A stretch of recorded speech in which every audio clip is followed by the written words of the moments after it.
I'd like to call this meeting, this County Parks, I'm on two different commissions, sorry. County Parks and Rec meeting to order. We'll stand to do the Pledge of Allegiance, please. And I'll let you do Pledge of Allegiance. Okay.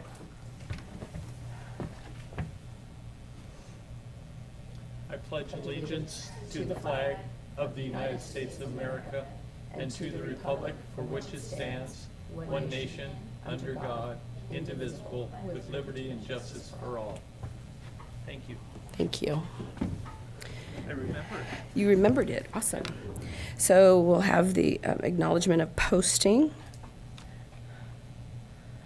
So if I can get, so all in favor for the acknowledgement of posting? Yes?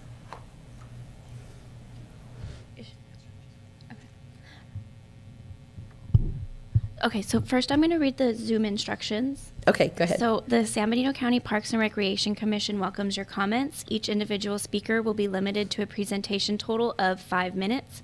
When addressing the commission via Zoom, phone, or in chambers, please state your name and county in which you reside for the record. Please address the commission as a whole through the chair. If participating on Zoom, select the Participants tab and click the Raise Hand icon. If you are using a phone, please press *9 to raise your hand. When your turn arrives, you will hear that you have been unmuted.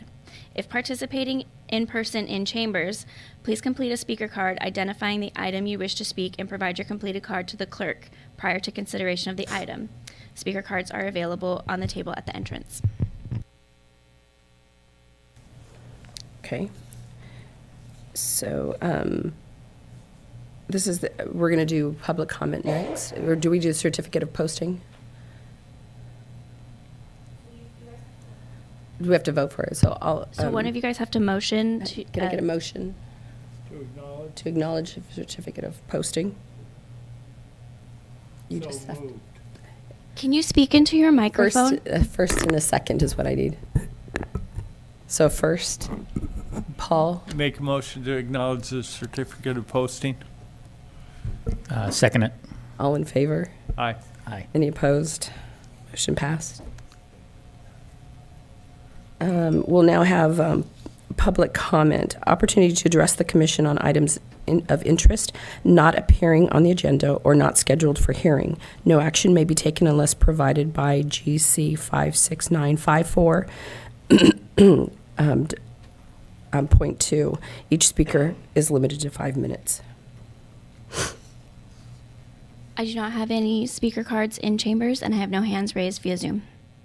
Thank you. Okay. So can I, if we can do a roll call also. Michelle Conrique.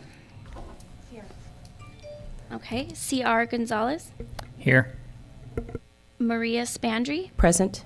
And Paul Hain. Here. All members present and accounted for. Thank you. Any consent items? None. Staff announcements? None. Commissioner reports? We'll start. Do you have any, Michelle? Paul? Well, the park survived the Go talk a little bit into here. the historical park survived the mini Santa Cruz bomb blast at Bellata Park with no damage. There was an extra sign there that told people they couldn't park overnight. I noticed. I will remove the sign. They apparently forgot to remove it themselves. Okay. And so that was Friday, Saturday, and Sunday, or is it Saturday, Sunday? I'm not sure.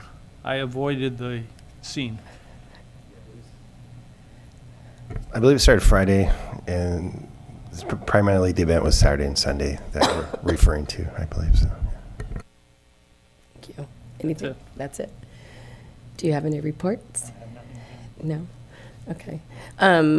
We've had different meetings with the Veterans Memorial Park. We've had different meetings, but I think we'll cover most of what we're going to be talking about today. And I think that's it for all of us. So that's it. So discussion items.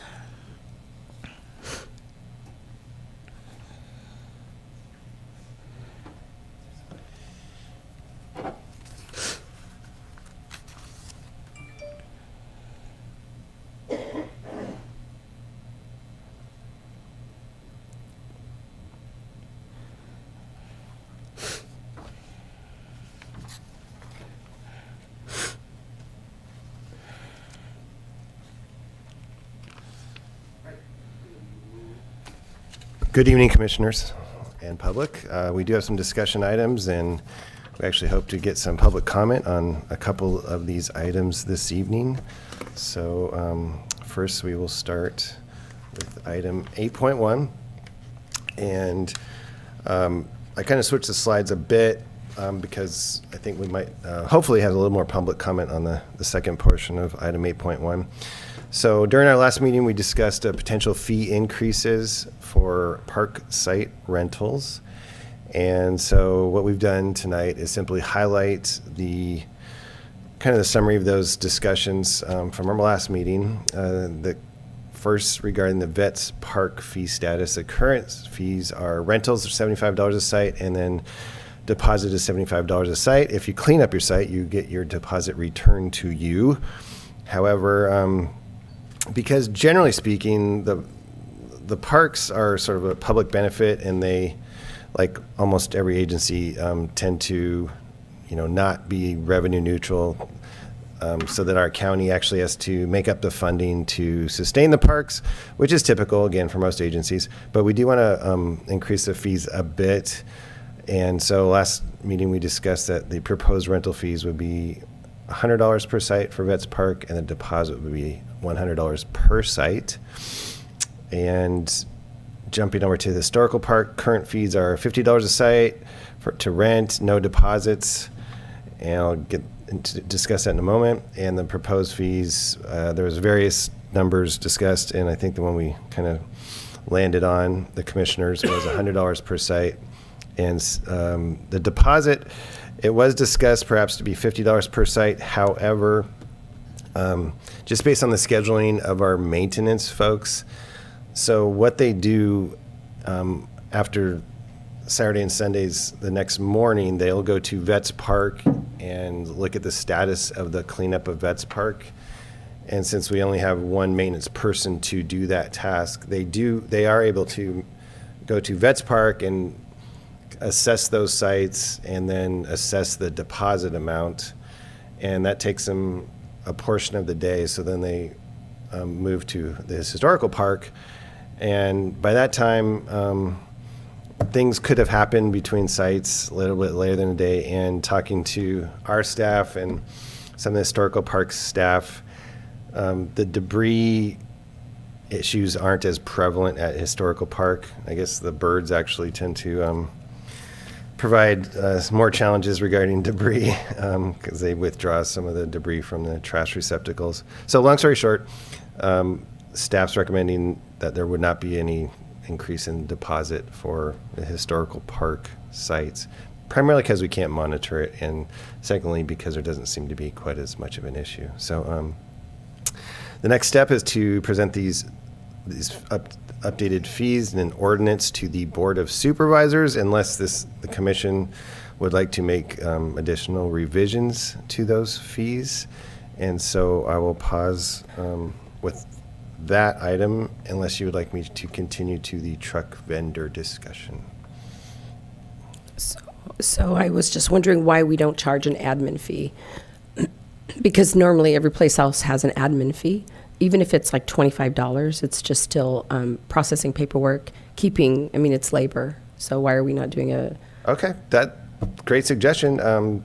I think and that's non-refundable. Right, okay. Sure, I will, if all the commissioners would like that to be placed into the ordinance, then staff will proceed accordingly. So Is that in addition So to the use fee?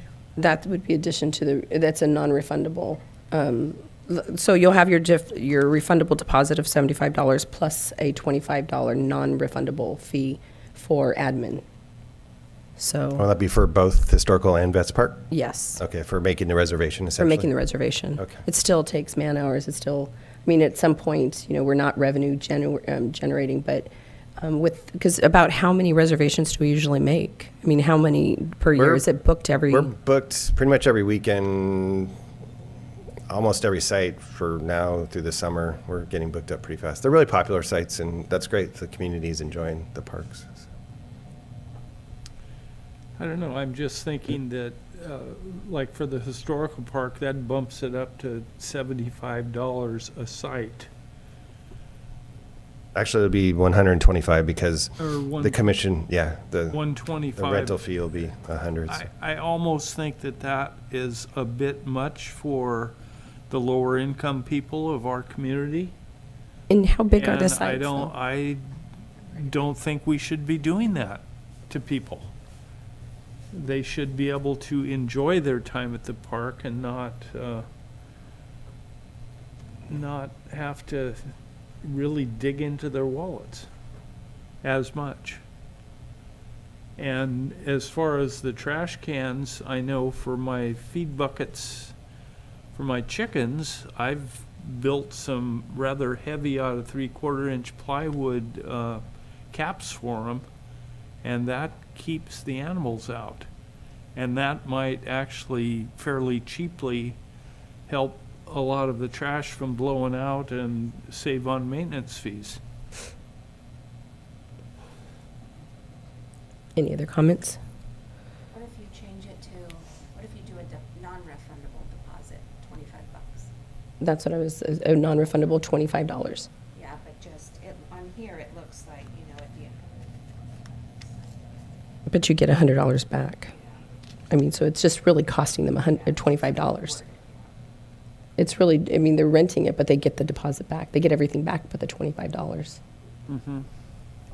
Because like at the, across the street at Vets Park, the site rental's $100, the deposit's $100, so it'd be $200, but then you'll get $100 back, right?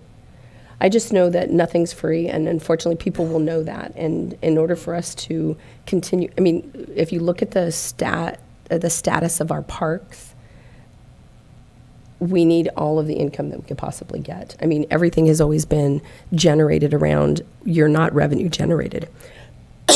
Excuse me. And that seems to be a problem, but I don't think people would mind paying $25.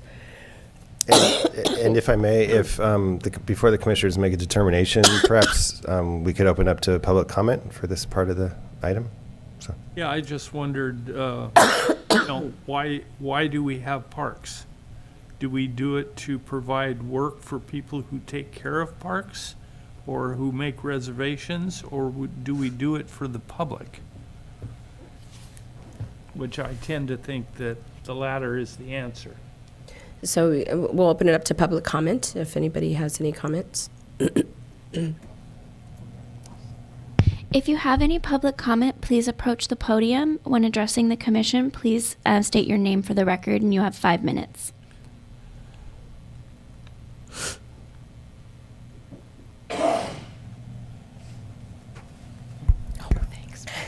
Hi, I'm Anita Kane.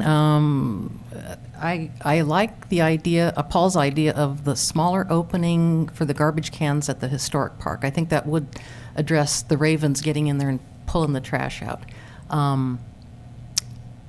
However, you'd have to deal with the people who would then leave their larger trash items on the ground around the edge of the can rather than taking it to the big dumpster. So that's an issue to overcome, but I like that idea.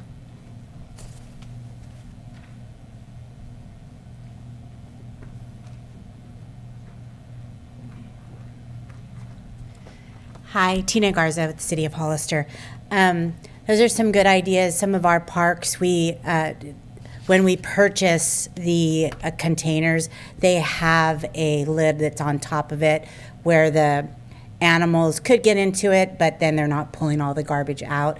So that's an investment that would come on the county.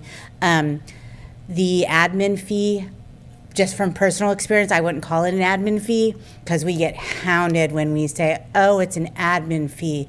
But then they come back and tell us, we've already paid in our tax, they bring the whole taxes involved. So, and I don't need to get into all of that. I'm sure you guys, your staff can figure it out. Unless it's just implemented into the overall rental fee. That's what we would call it. For instance, Dunn Park is a rental. We call it a free rental, but we do require a deposit of $150. And that is fully refundable as long as the clubhouse is left in same condition as they received it.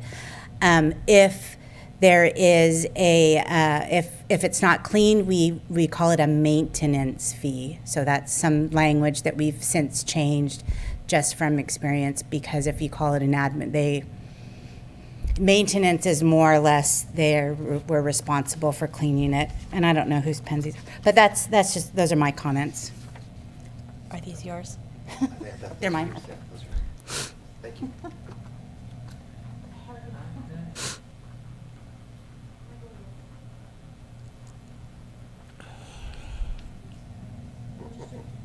We'll just reduce your time shortly. Okay, yeah.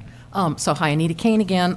Regarding the $25 admin fee, I agree if you don't call it an admin fee, but instead call it maintenance. I know at the historical park, I know if people felt like there are extra fees that they were paying, whether it's the increase to $100 or the $25 extra fee, if they knew that was going to improving the facilities, especially the bathroom facilities, I don't think people would blink an eye at that. I think they would be all for that, because the park needs help, and if they saw the increased fees as going towards that somehow, that would be good. Thank you.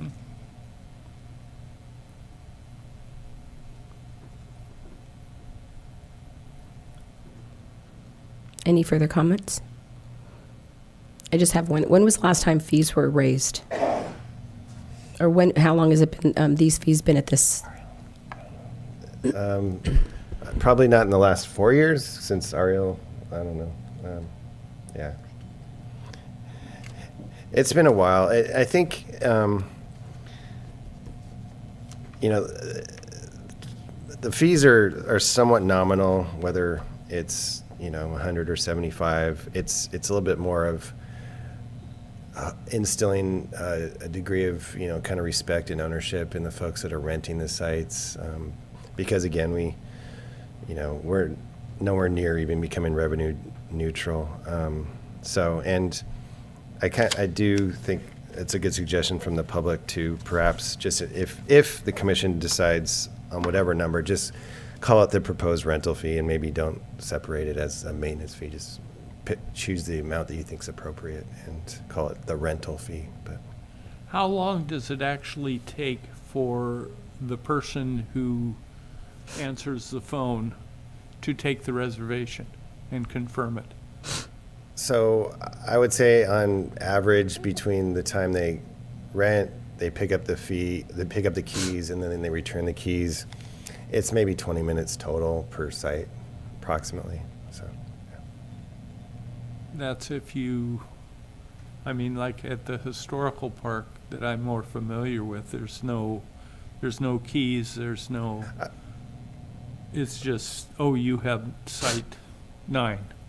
Right. So those folks, they just call and essentially reserve this. I apologize. I was referring to Vets Park. So Yeah. Yeah. And so if there is a problem, they're required to have insurance? Or do they purchase insurance? Who's liable if somebody gets hurt or something happens? Is that one of the criteria they have to have rental insurance?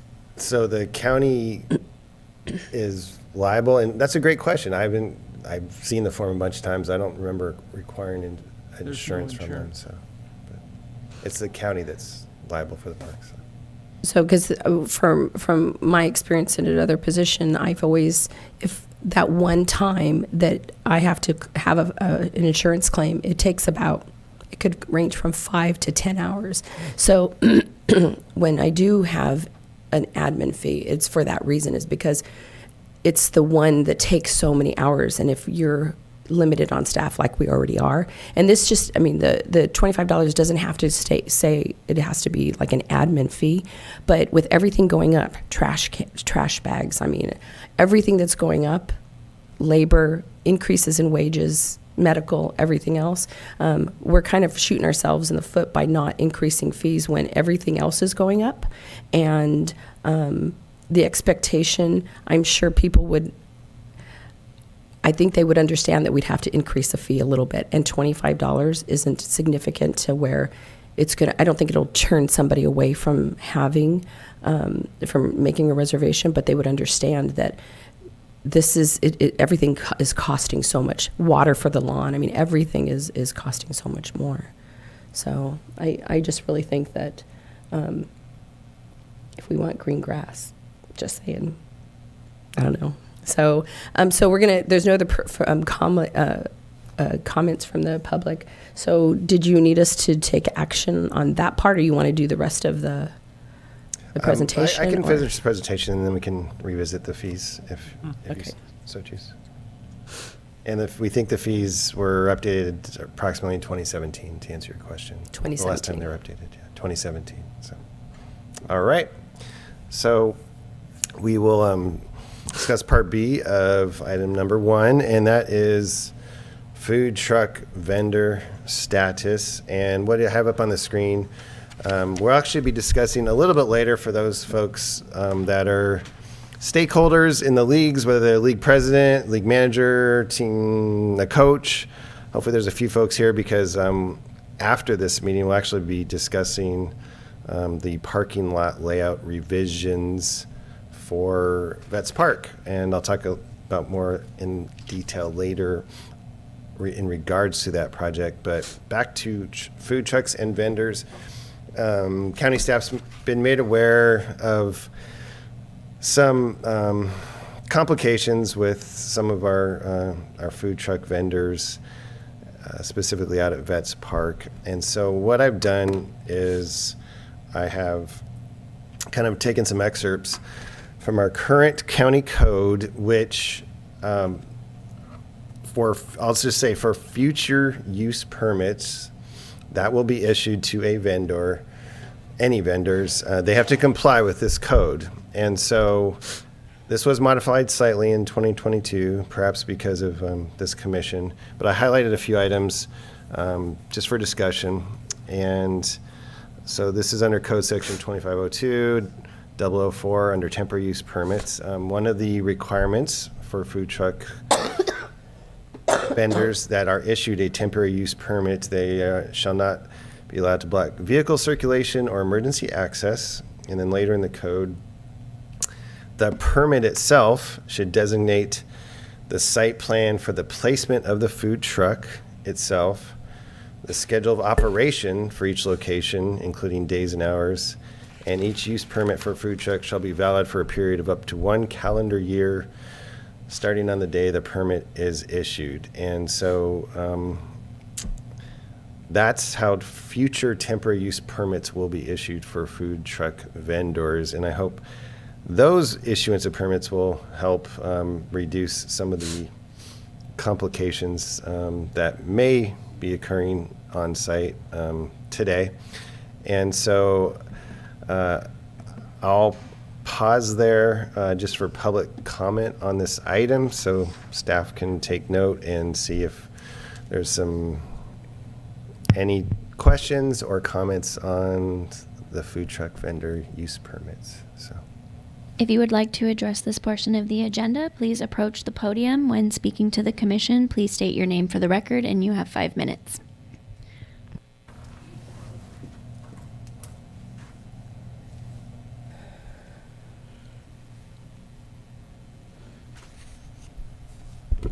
Good evening, Jason Park from San Benito County. I am the current president of Hollister Little League, and this is the first that I have become aware of this food vendor situation.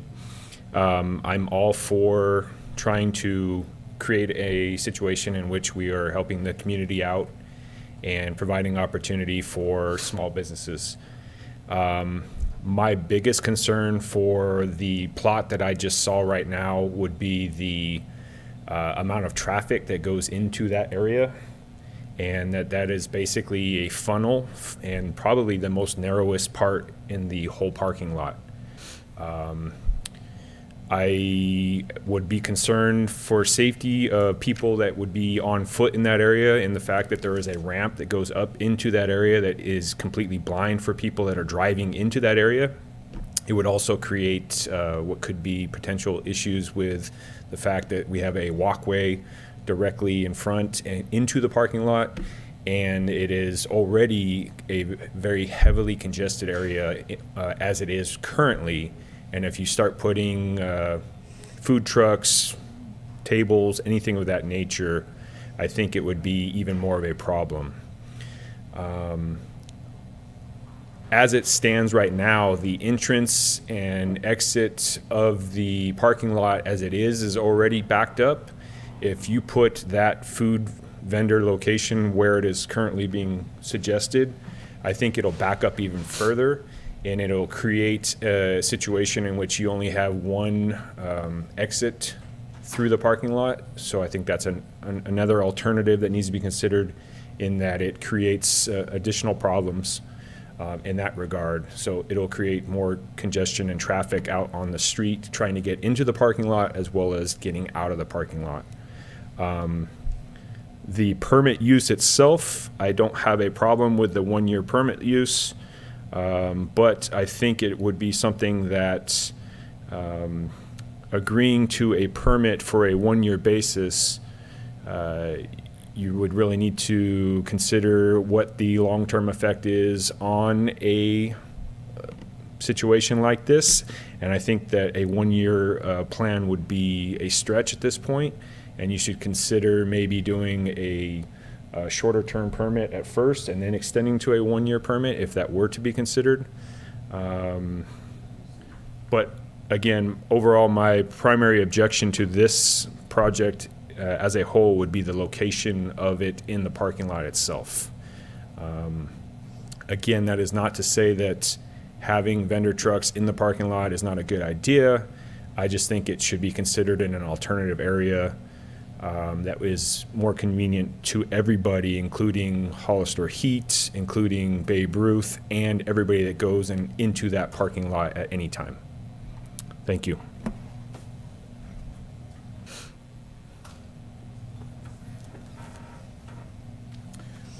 John Ashford with Hollister Babe Ruth. How does this affect the Little League and Babe Ruth that have permanent structures? I mean, we have contracts and, they have with food vendors already that, that helps our leagues. And you're going to bring outsiders in and have them set up and take away and hurt the, because the vendors that have contracts with the leagues. Thank you.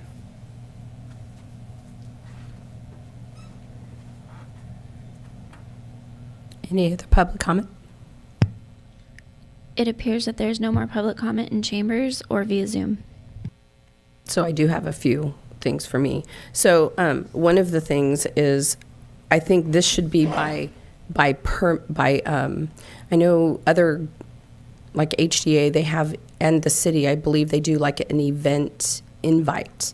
So I would strongly suggest any vendors that are allowed to be in here, they don't sell anything that the other people that are selling. Like, we can't have hot dogs because they sell hot dogs. That's pretty apparent. If I would be really leery of having different groups that come in, because ultimately what's going to end up happening is that, unfortunately, Hollister Heat, Tremors, Little League, they're going to have to increase their fees in order to keep up because they're having revenue taken.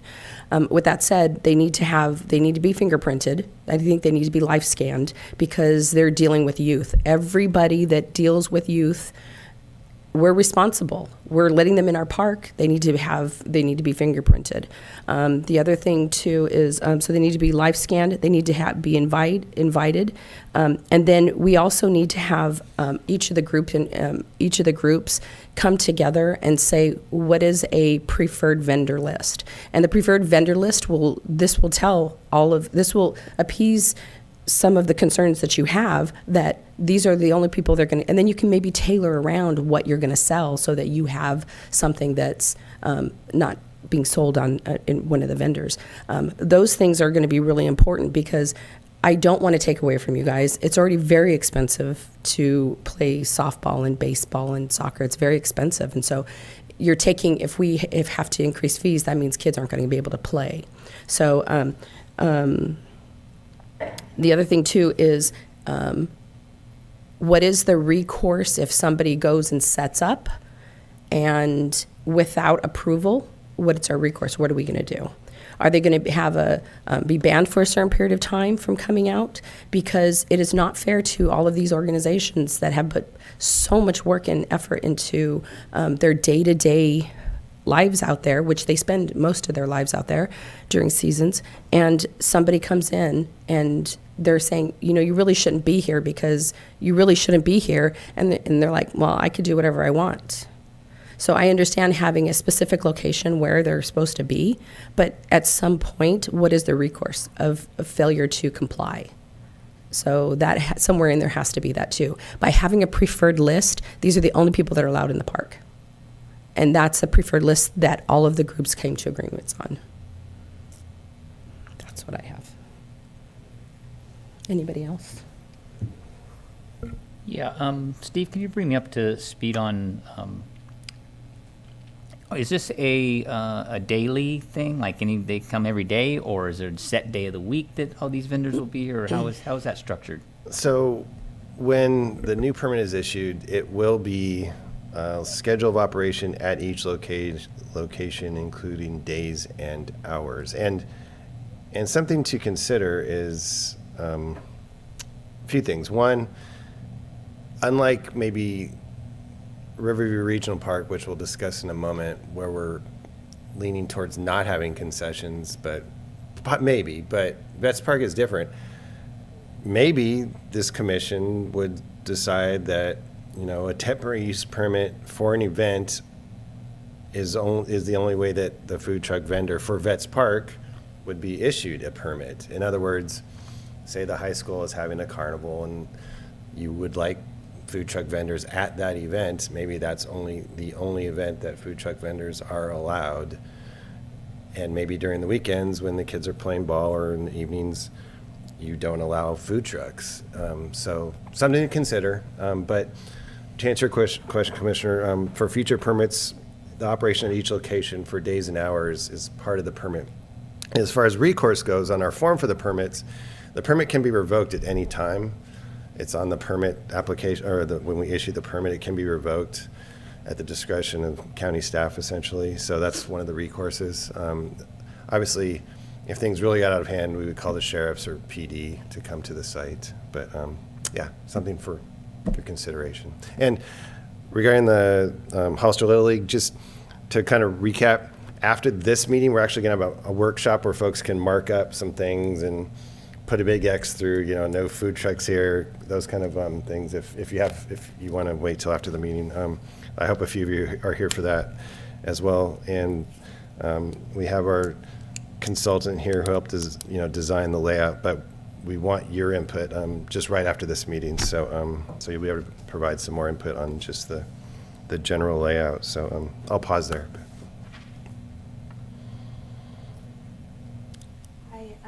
I think one of the things we should do is Put it on your microphone, please.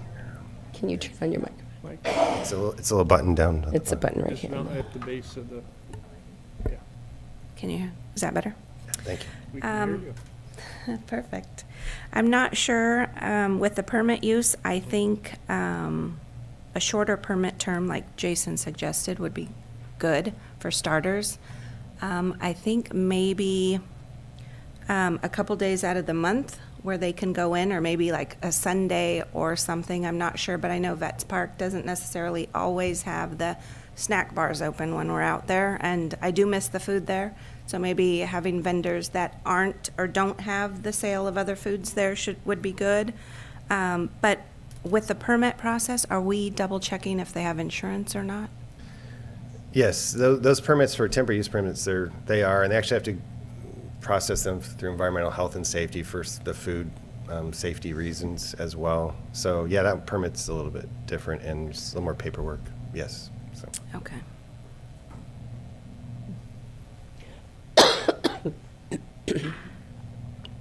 So if I'm hearing commissioners correctly, direction is perhaps we revise it to a 6-month permit and revise the ordinance. Does that sound reasonable?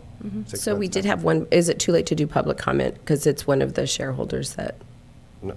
is it okay? if we- You can open it up to. I think we should open it up. It's just because I think their input is just, they're there at the park all the time, and I'm not, so. If you would like to speak to the commission, please approach the podium. State your name for the record. You have 5 minutes. Good evening. My name's Gina Nadi. I'm with Hollister Heat. This was the first that we heard about, like collaborating about this. And unfortunately, we have to leave at 7 for a heat meeting with our managers and coaches. And tonight's the only night we could do it and before our playoffs. I think it's really important that Little League, Babe Ruth, Tremors get together and throw it around, because we're out there all the time. We know the flow of the park. We know the problems at the park. We know, like you said, our vendors. I think it's a great idea that food trucks come out. But maybe if we kick it around, we'll be able to give you guys a lot of good information, and it will be better for everybody. Because it's great to have them come out, have a certain spot, certain nights of the week. But we all have guys that are vendors now. They're barely making it. And it's not that we don't want other people coming in. We're all for making that park awesome. But I think it's really important that we get together and then give our information to you guys instead of, a quick meeting. Because we haven't even got it, the lights, the paving. A year ago, it got approved. And we've had another season. Little League, how many players do you have? So 565, we're at 350. We're like at 800, I think. So you add that up on any given Saturday, you can't get in and out of our park. So I think this is great. I'm all for it. But before we take another step, let's figure out what the layout of the park for safety for these kids, so nobody gets hurt. So that's my thought. Thanks for listening to me. And just real quick on that note, there is a few league folks and stakeholders. We're going to have another meeting 2 weeks from now, and a suggestion to consider is we can even have that workshop on site if that helps, or maybe that's not necessary. But is that okay? So we can have the May 24th one on site, and that's So we're not trying to rush this. We just knew that some folks actually wanted to comment tonight as well, and as the kind of the first workshop part A, and then workshop number 2 will be in 2 weeks. So there's some, sounds good. So you bet. We have one more public comment. Tina Garza with the City of Hollister. I'm also in support of Gina and Adi's comments. Figuring out the layout of the park, I think, is the priority. And secondly, maybe rearranging, because the Tremors, I don't know if there's a representative from the Tremors in here, but the Tremors in the city, when we have our events out there, we don't have food vendors. So if we kind of move them down to the south of the park, I think that would benefit them a little bit. Sometimes our softball players come in and straight from work and they're hungry, they just want water. And when Hollister Heat has their season, that's direct, they're over there, or they go down to Little League. But other than that, they have no place to go, and they want that snack bar, and we just don't, we don't want to be in the business of that, because we know Little League and Heat and Babe Ruth is out there. So just kind of rearranging it and considering that south side of the park.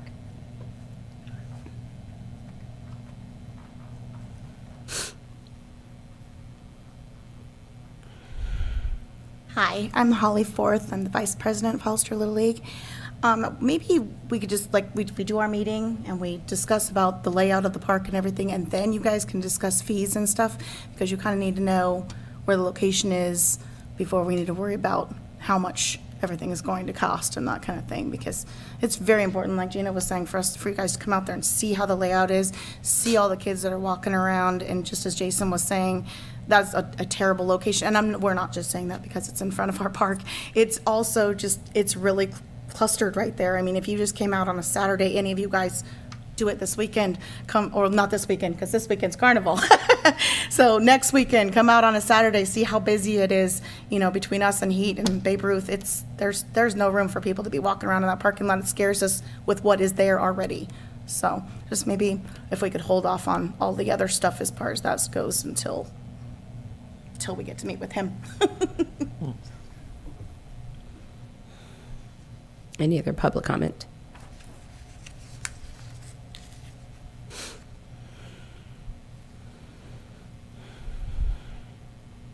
Hello, I'm Carmen with Lily's Fresh Fruit. I'm a local vendor. I'm not trying to be a food truck when Hollister Heat is in. I heard about the carnival and it seemed like a good thing for us as a small business to be part of it. One thing about the permit, you could issue the permit for a year, but you could put like the environmental health, what they do is you have to notify them 2 weeks in advance, right? If you don't, then there's a cost. But also notifying all of these leagues, hey, this vendor is gonna be there. Is it okay? Is it not okay? If it is, where would be the ideal place to place? I've never been there before when you guys are there. But I fundraise for the Rebels, but we're inside the stadium, so we don't have the issue of worrying about the kids. But from the little bit that I've seen from the Easter hunt, I saw the layout, and it's kind of crazy because all the kids are walking around. So if you guys can get together and find a layout, I think it would be a good opportunity. And then if you guys are going to allow food trucks, they're there already. You guys have a permanent station. So if you guys can work out the layout, I think that would be fine. And then to protect you guys, ensuring that that vendor has a liability insurance, that would be great too, because you never know. You never know who might get hurt or not. You want to protect yourself and the vendor as well. What else do I have? Yeah, so once you guys get together, like I said, the opportunity that I was looking for was to be part of the carnival with the high school. But I guess once you guys figure that out, then, I will look forward to that, I guess. John with Babe Ruth again. Could you bring up the map again so we can see exactly where I didn't look at it, know what I was looking at earlier.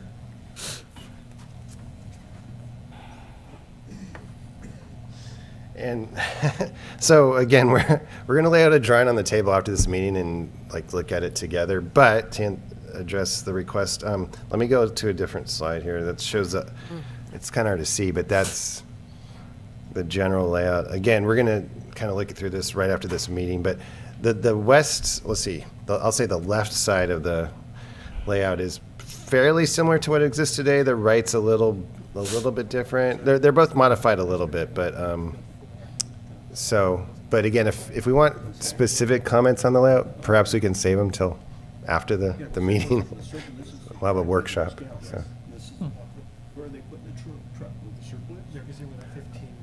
So as far as that, if you wanted to see the more the diagram, we'll do that at the end. We have a drawing we're going to put on the table, and we can all comment and physically see it and talk about it, if that's okay. Yeah. Okay. All right. Thank you. One last thing, have we ever considered?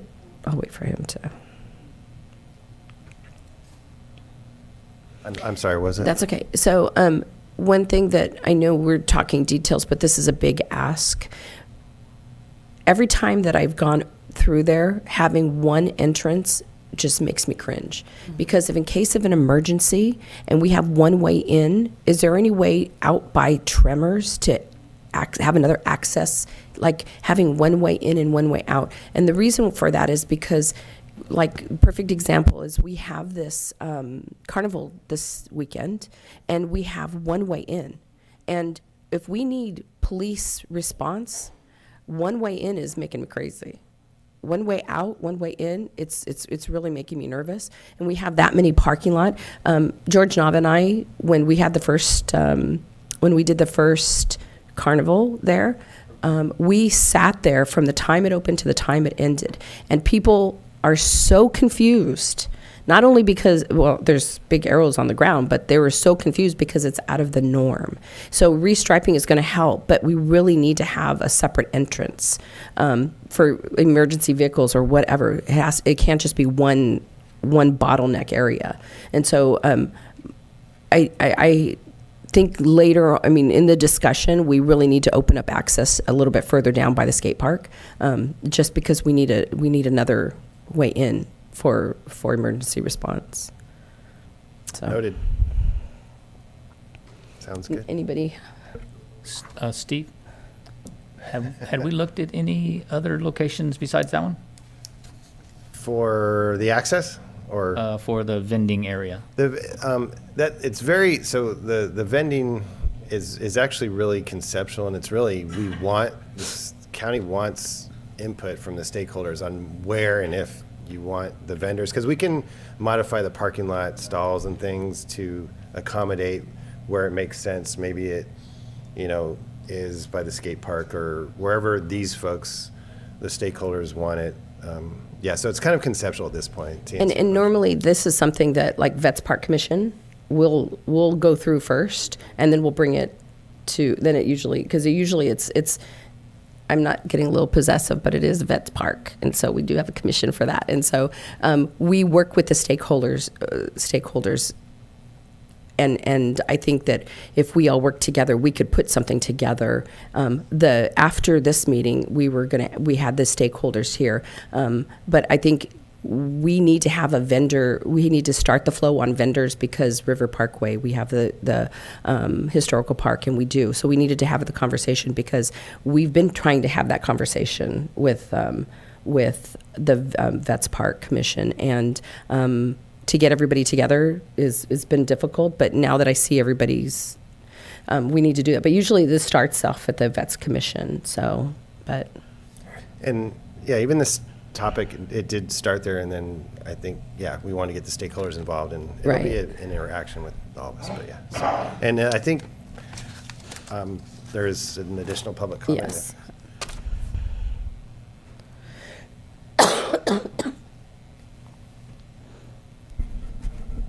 Again, Jason Park, San Benito, president for Hollister Little League, and I recognize that I was on the stand earlier, so I'll keep it short. But one of my concerns at this point is there seems to be some confusion as to whether this is a permanent location or a temporary location, and what the purpose or overall goal is for not only the county, but the Vets Park. And is it to accommodate vendors on a daily basis or a permanent basis? And I think that would definitely need to be something that needs to be discussed in further. On a given Saturday, we have probably 2,000 to 2,500 people coming and going in that park at all times. I think it's a great revenue stream that I would assume that vendors, as such as a fruit vendor or a hot dog vendor, would want to be a part of. But I don't understand per se, are we just trying to get a permit to allow a vendor a daily use? Or is it really set up to be like this is going to happen forever? And I think that needs to be clarified. Thank you. So I think our goal was to be event, right? Event driven. John with Babe Ruth. On that map, it doesn't show it, but there is a second entrance, and where that vendor area is, they were talking about a blind road that comes up, and it's that road, and that vending area is right next to that, where that road is, and it is an entryway into the Babe Ruth, so that is a real congested area right now. So need to take that into consideration. So the concerns with that was if we have the carnival, something like this, we have no access in that area. So we, in the What rest area of. are you referring to? So in front of Hollister Little League, and we block it off, so cars can't go through. Right. So there's no way to come exit out towards Babe Ruth if we have an event. So we have one way in, and it congested with the whole parking lot filled, and no way, only one way in. And so we need another one, is what I'm saying. So Well, and block it. I know. I'll just go cut the fence. It's just not good planning. So to address the previous question, we are looking to designate per direction from the stakeholders, not from the county necessarily, where a permanent designated area would be for the truck to park, the food vendors to park. And so it would be striped off for food trucks to park only. If we decide, if this group decides to have food vendors at Vets Park. So it would be a permanently designated area for the food trucks. Now, regarding the events, yes, if the special events such as the carnival is there, that obviously is a very special, unique situation where parking kind of goes out the window. It's just the carnival. But when it's not, when it's that parking lot used for any event, there would be a designated area. And yeah, I don't know if that generally answers the question. And so that revenue goes to the county, or is that part of the Vets Park Commission So, budget? right. So the revenue from the food truck vendor just for the permit, just our permits, unless they're an impact fee, they go into a general fund. But we can look into having those fees go towards designated. We're more than happy to have it go towards Vets Park, the food truck vendor. If the food truck's, I guess, going to only solely be at Vets Park, of course, that's fine with county staff if that's. Do you want? Ariel's one of our lead planners. She's a little bit more familiar with permits. So we could designate it just to Vets Park, but one of the things you might want to consider is that you designate it to the parks fund only. So you could maybe choose whether it's Vets Park needs something or maybe it's Historic Park needs something, and then you could use that lot of funds to, whatever park you, both this Parks and Rec and Vets Park, determine. So that might be a more flexible option, but yeah, we can earmark it specifically for that. And then also, just to really echo what Steve was saying, you can really designate, what days and times they can be there. So you can make sure that they're not there Saturdays. Food trucks aren't allowed on Saturdays. That's the prime day for, baseball and concessions, and so they're not, allowed on Saturdays. And so that part can be what this commission decides. But it is important to have a designated location so they're not just parking anywhere. Okay. Right, and as Maria noted, I think technically the Vets Park commissioners, working with the stakeholders, that they'll make the kind of the final determination. But since this is one of our parks, we brought it up tonight, and we have some folks here.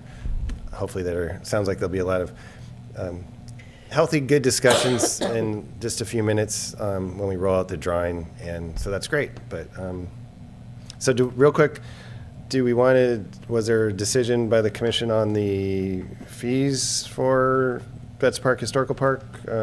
Because fees can, they are parks, and you can provide direction on fees to staff if you so desire. You don't have to tonight, but the fees proposed from the last meeting were $100 per site, rental, vets, deposit $100 per site, and for Historical Park, just a rental of $100 per site, and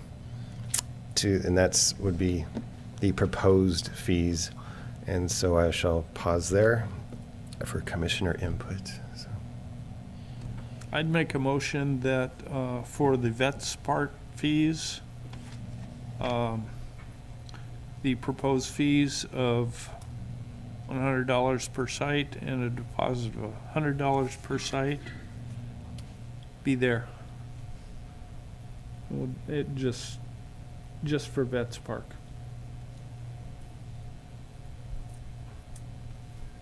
So did you want the motion to be, are we saying both of them at the same time, or are we doing separate? The motion was just for Vets Park, so you Okay. can vote on that motion. Yeah. And to include as part of that fee, no additional administrative fee, be part of the rental fee. So I have a first, and I'll need a second. Oh, All in favor? aye. Any opposed? Okay. 4 So yeas. 4-0, so it's 100 and 100 for Vets Park. Thank you. And make a motion for the historical park, $100 per site, no deposit, and the administrative fee to be included quietly in the proposed rental fee. I'll second that motion. So we have a first and a second. So then you vote. So a vote. All in favor? Aye. Aye. I'm going to have to be a nay because I think there needs to be a deposit. Okay. Just because there has to be a deposit. People are more responsible if they have a deposit. Okay, so there was So it's 3-1. three yes, 1 no. Okay, thank you very much. All right. And we'll jump to discussion. Item number 2, update on capital improvement programs, ARPA projects, and park master plan update. I'll go through this somewhat quickly for, because there's some folks that I think would like to comment on the parking lot layout for Vets Park. So, Vets Park, 2 bathrooms.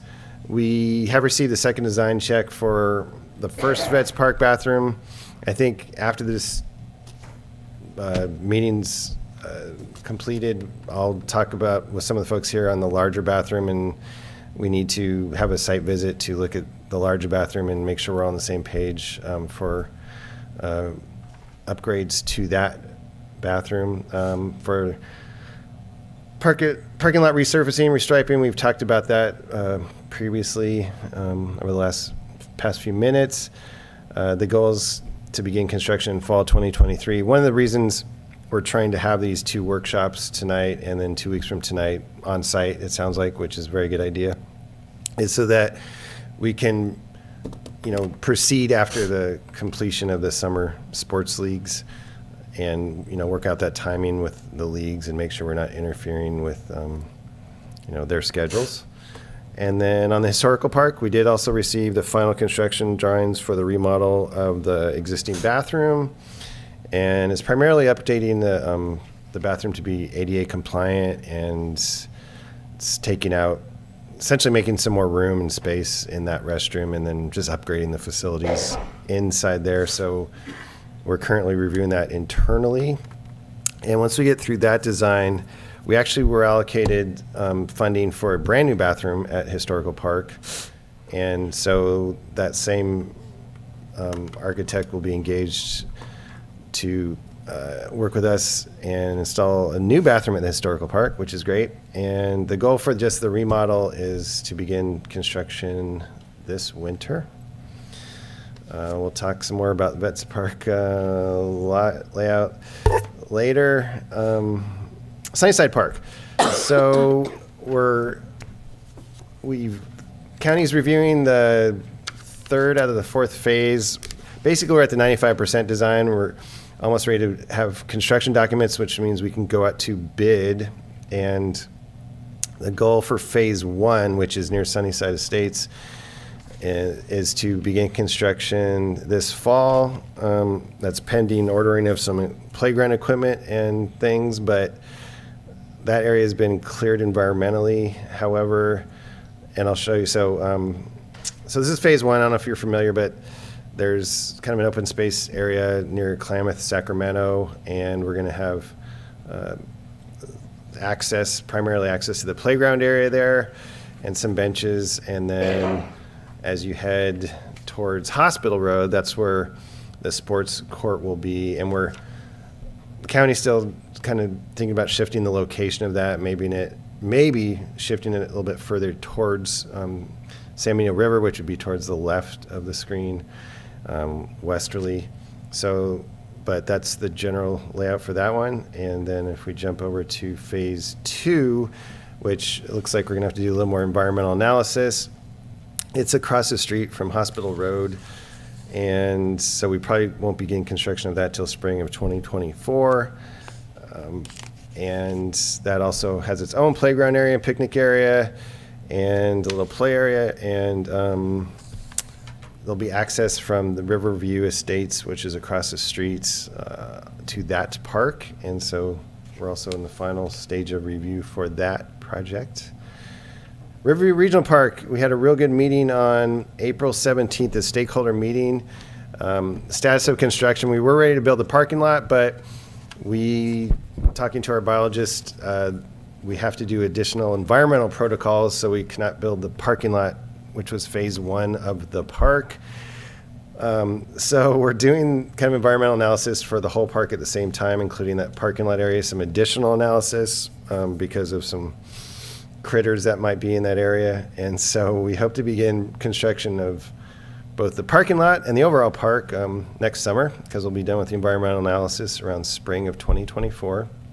And so just want to kind of highlight a couple small revisions to the park layout. We kind of switched the layout for the softball fields, and we have incorporated some emergency access for the maintenance road that kind of runs around the park for fire and emergency vehicles. The restrooms have changed a bit, and we're basically just proceeding with the design, and we're very excited about that, and we'll keep you posted on Riverview Regional Park, and I'll pause there for questions or comments on any of those items for the public. If you would like to address the commission for this portion of the agenda, please approach the podium, state your name for the record. You have 5 minutes. It looks like there are no public comment in chambers or via Zoom. Steve, what environmental concerns in particular did your biologist locate? I'll just say it's for small critters. So we can't go into too much details, but when we're out on site, there's some protocols we have to go for some Small endangered critters. small critters. And so, Yep. and they weren't squirrels, but yeah, so I'll leave it at that. So. And so what action? No action. It was just What a action did you discussion. need? Just Just an discussion. update. So, Okay. thank you. So amazing work on all of it. I still am an advocate for having some sort of meeting about some of the equipment that's out there for our special needs adults and youth. That's something that's I'm not going to, I have to keep asking for, because I know everything gets busy, but I really want the commission to know that there's adults out there that are special needs, and they're not small. And so they need to be able to have something out there too. And we've already had the discussion, and I'm a broken record, but I just need it on record that at some point, after seeing our Bambinos and our Challengers, we have a huge community that has special needs, and we don't want to forget them. So that's all I have to say about it. But thank you for all the work that you guys are doing. I know this is, it's very intense, and you guys are doing an amazing job. I just want to thank you for everything that you're doing. Thank you. And before we go to future agenda items, on that note, for Riverview Regional, per that input, we are actually reaching out to the playground designer to make sure that some large play folks are, definitely accommodated. So just so you know. But And a fenced-in area for elopers. I'm just saying. it will be fenced, and we're not sure where the fence. There will be a fence, Just saying, but yeah. just saying. But yeah. So. But thank you. And yeah, we'll go to, I think, future agenda items, if that's next. So if there's any future discussion items, I'll pause there. So the only thing that I have is, how are we doing with filling our vacancies on our commission? Who do we need to talk to for our commission to be complete? Because we have 4 here, but we have many districts that aren't. We will follow up tomorrow to get those posted. Okay. And then we can also email the group Okay. if they know anyone. Okay, I appreciate it. Thank you. Is there anything that you all would like to see on the agenda in the future? I Anything would that your like to concerns? see if we can explore either some grant funding for the historical park to park that beautiful John Deere mower tractor under something. Like a shelter. Yeah, a shelter. canopy. I hate to see it sitting out there in the weather. And the attachments, especially when I see the bid for the new tractor for some $80,000-$90,000 for the Riverview Park. Nothing tears a tractor down like leaving it out in the sun and the weather. And also, there's some barbecues that have seen much better barbecuing days out at the historical park that need to be replaced. And if we're charging people $100 a pop to do it, we should have them all working. So, And maybe an update on the status of potable water out at the historical park.